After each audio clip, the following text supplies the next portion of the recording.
자, 두 번째. 자, 내용일치 내용 문제를 가자. 내용일치는 굉장히 쉬운 유형이기 때문에 우리가 안내문하고 내용일치는 굉장히 빠른 시간 안에 풀어야 돼요. 그래서 문제 푸는 순서를 먼저 보면은 우리가 선택지를 위에서부터 읽어오면 안 되고 5번, 4번, 3번 이쪽에 정답이 굉장히 많기 때문에 이거는 완전히 역순으로 문제를 풀어야 돼요. 그래서 먼저 선택지를 반드시 먼저 분석을 한다. 그 다음에 특정한 단어를 정해야 돼.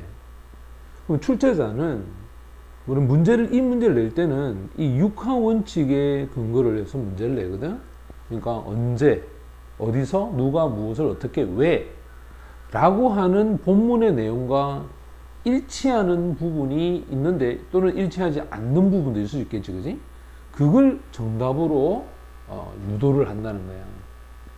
그 다음에 특정 숫자를 항상 보게 되면 이 숫자에 대한 포커스를 두고 그 문장만 읽어야 돼.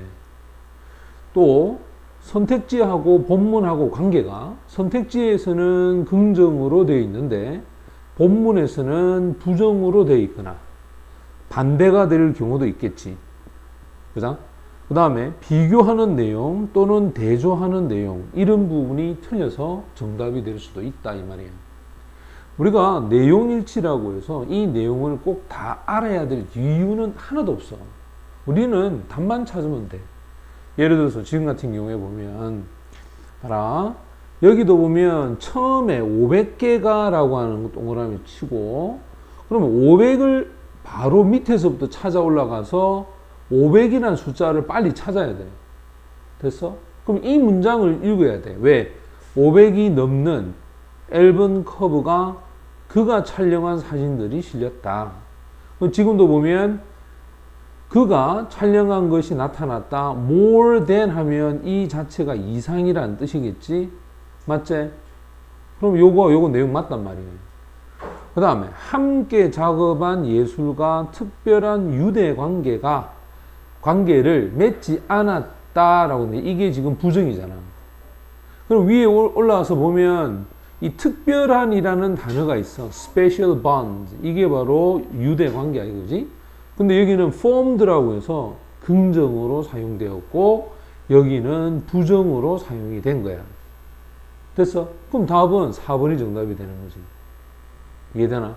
근데 이렇게 빨리 풀고 그 다음 문제로 가야 되는데 학생들은 불안해 하거든. 그래서 이제 다시 확인을 해보면 돼. 근데 확인할 때 보면 3번에 보면 롤링스톤이라고 하는 고유 명사가 있지. 이 롤링스톤을 찾아야 돼, 쭉. 그 다음에 1972년이라는 숫자가 여기 있잖아. 그럼 이 숫자에 맞게끔 해서 이 문장을 읽어봐야 돼. 그걸 보면 촬영했다라고 해서 역사적인 투어를 촬영했다라고 하는 게 여기 있잖아, 그지? 그럼 여기도 번호에 3번 써놓고 2번. 자, 2번을 보면은 1959년에 직업 사진 작가로, 이 59년이 또 힌트라. 그럼 1959년을 찾아놓고 시작했습니다. 직업의 작가로, 사진 작가로. 그럼 여기가 2번이 되고. 그럼 1번은 여기 고유명사가 있지. 그래미 트러스트 어워드가 최초로 수여된 유일한 작가다. 그럼 상을 찾아야 돼. 이렇게 어워드가 제시가 되었다. only라는 단어와 first라는 단어가 처음이고 유일하다. 여기가 1번이 되겠네. 그렇지? 그래서 정답은 4번이 정답이 됩니다. 문제를 풀 때는 이렇게 우리가 내용 전체를 몰라도 답을 찾는 데는 전혀 이상이 없어. 그래서 가능하다면 30초 안에 답을 찾는 연습을 해야 된다.